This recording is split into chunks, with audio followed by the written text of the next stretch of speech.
Hello students, good afternoon. Yesterday we have started that chapter, that microorganism friend and foe.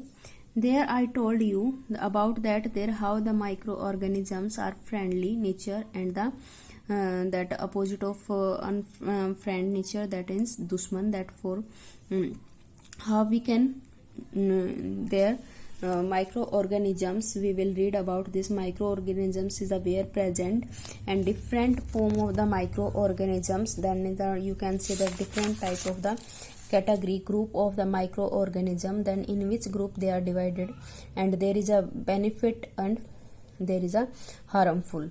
Then we will read in this chapter. Then yesterday we have read about the bacteria and virus. Then there is a bacteria, different type of the bacteria, aerobic and anaerobic. Then after this one we are reading this virus. In virus we have done that these are the non-living and the electron microscope. By the electron microscope we can read it, and their size is 23 millimicro. Then after this one we will start today. When they enter a living cell, then they use energy of the living cell to the reproduce. After reproduction of the many virus, the host cell die and burst. There is a structure of the virus is the explanation. The virus spread and invade the other cell. Then virus are said to be connecting link between the living thing and non-living things. Yes, this one is not only connection of the living things, but is a non-living things also. Some example of virus are vaccinia virus, influenza virus, and HIV-1 virus, and the polio virus. These are the different type of the virus, and these are non-living. Now next our algae. Algae is the group. Then in picture we can see there is a algae, different type of the algae. Then algae is a group of the simple plant. There is a plant algae. You have listened also about the algae. That algae in the Latin means seaweeds. Seaweeds. That weeds means not good for plants. That is seaweeds. They vary in large, vary in size. Vary means can be changed. Okay, not the same size, can be vary in size, shape and habitat. Some are unicellular and microscopic, while other are multicellular and can be a few meter long. There is a both type of this one category, unicellular as well as the multicellular, and these are microscopic. Microscopic means this we can see only the help of microscope. With naked eyes we can't see, and can be few meter long. Yes, in picture also we can see that is a different type of the algae. They have no stem, root and leaves like other plants, but they have chlorophyll. Chlorophyll is the pigment present in green plant which help to make a food. That is the chlorophyll. Understood about the chlorophyll? Chlorophyll is the pigment present in green plant that help to the making food. That is the help in the photosynthesis process, and they can make their food through photosynthesis. Some example of the algae are Chlamydomonas, seaweeds, Spirogyrum, volvox. These are the example of algae.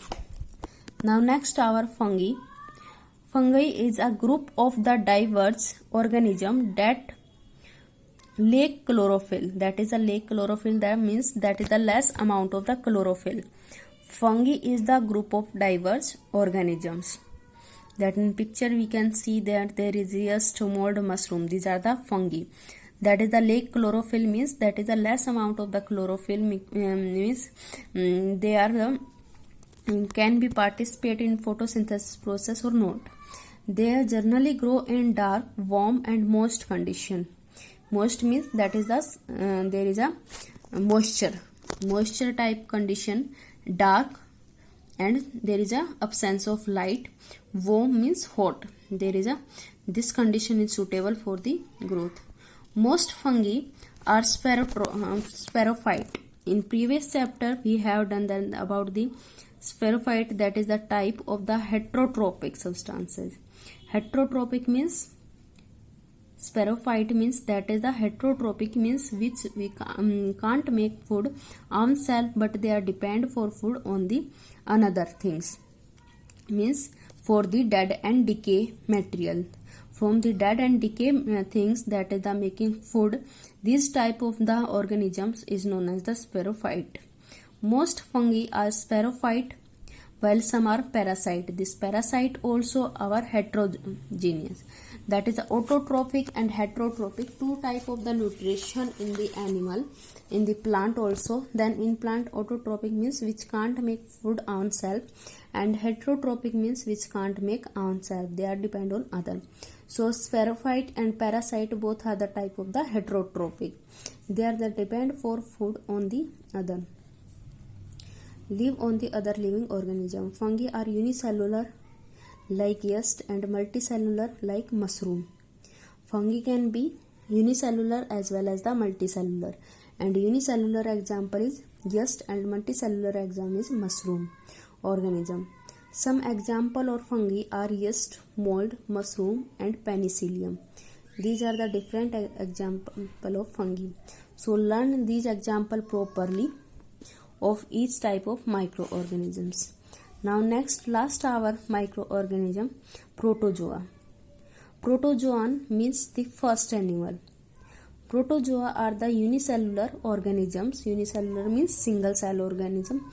Microorganism is small. Micro means small, teeny organisms which can include in a separate kingdom, that is a separate kingdom, that is a protista.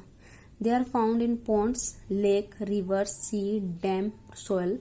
In these portions they are found. Protozoa are either sporophytic and parasitic. There are the both type of the sporophytic, parasitic, means they are also the heterogeneous, heterotrophic nature. They also depend food for the another animal and plants. They can't make food ourselves. Igulina is the exceptional. It contains chlorophyll. There is an exceptional case. It contains chlorophyll, can prepare its own food, means this is the autotrophic nature. Some example of the protozoa are amoeba, paramecium, igulina, trypanosoma. These are the picture given in your book, that amoeba, paramecium and igulina. Then igulina, remember it, this one is the exceptional case, this one is the autotrophic, and remaining all are heterotrophic nature. Next, our useful microorganism. These we have done about the different group of the microorganism, bacteria, virus, algae, fungi and protozoa. Now next we will do about the useful of microorganism and harmful for human being, that microorganism. First we will do that what is the what is the useful of the microorganism, that how is they are good for our. Then microorganisms are useful to us in the following ways. First is the making of the food item, in medicine also, that in commercial purpose, in industry also there is the beneficial for us. Then how they are beneficial, this one we will read. Making of food item, for making food, then they are the helpful. Then for making curd also they are using. Bacteria help us in making certain food items like curd, cheese, bread, pastries. For these, then bacteria are helpful, or bacteria are microorganism. Lactobacillus, this one is the bacteria name. Remember it, this lactobacillus, that bacteria help make curd from milk. That 1 marks question, which bacteria is help to make curd from milk, that is the lactobacillus. Curd is formed when a protein called casein present in milk clamp together to form the solidify mass, that is the present in the curd called the casein, that is a protein name, present in milk, that is a curl means group together to form a solidified mass. Casein coagulation means clump formation process, that is the process of the formation of group. in Hindi you can say jhund, take place only when the milk is acidic. That is, the coagulation take place only when milk is acidic, not for basic nature. A spoonful of curd contain the bacteria lactobacillus. Then spoonful of curd means when we are taking their dipping their spoon of curd in a milk. Why? Because there is a for the presence of the lactobacillus, which promote the formation of curd from the milk. That is a used for the formation of curd from milk. Their process given when milk plus curd, when milk and one spoon of curd is mixed with this milk that containing the lactobacillus bacteria, then lactobacillus multiples in presence of this one, then milk become acidic. After the acidic nature, then coagulation will form and formation of curd take place. Then cheese, paneer are also made by the action of the bacteria lactobacillus and the streptococcus on the milk. From help of these bacteria, then cheese and paneer will form.